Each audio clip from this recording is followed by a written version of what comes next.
Assalamualaikum warahmatullahi wabarakatuh. Perkenalkan, nama saya Zahra Nur Husna. Saya dari kelas 1A jurusan fisioterapi program Diploma 3. Di sini saya akan menjelaskan materi mengenai anatomi sistem saraf pusat.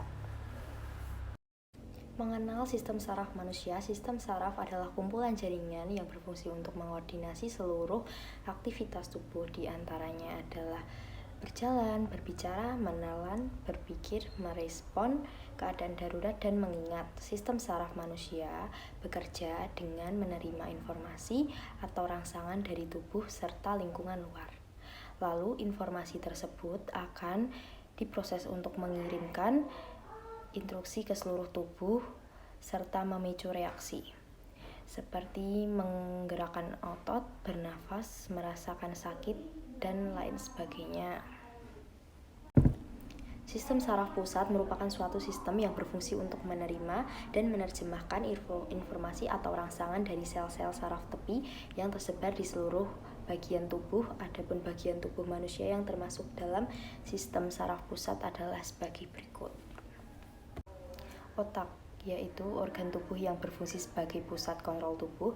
Organ vital ini bekerja dengan mengendalikan pikiran, sensasi, gerakan, kesadaran, serta daya ingat atau memori manusia.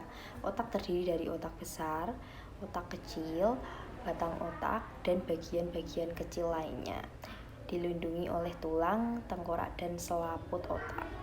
Selain itu, terdapat cairan cerebrosipinal yang mengalir mengelilingi otak dan sumsum tulang belakang.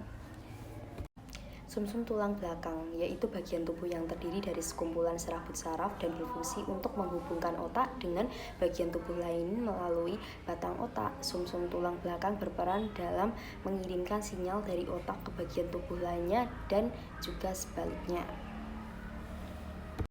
Neuron yaitu bagian unit kerja dari sistem saraf pusat manusia yang saling berkomunikasi dalam menghantarkan impuls saraf dan menghasilkan respon.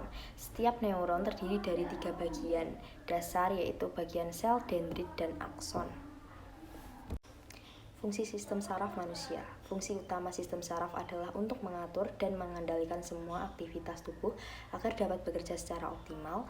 Dengan kata lain, sistem saraf manusia ini berperan sebagai pusat kendali tubuh untuk menerima dan menerjemahkan informasi dari seluruh bagian tubuh dan mengirim sinyal atau pesan ke seluruh tubuh untuk merespon rangsangan. Adapun sejumlah fungsi organ tubuh yang memerlukan peran dari sistem saraf adalah sebagai berikut. Fungsi kognitif untuk mengontrol pikiran, daya ingat, dan perasaan.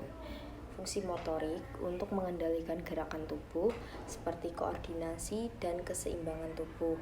Sensoris, panca indera seperti melihat, menyentuh, mendengar, dan merasakan.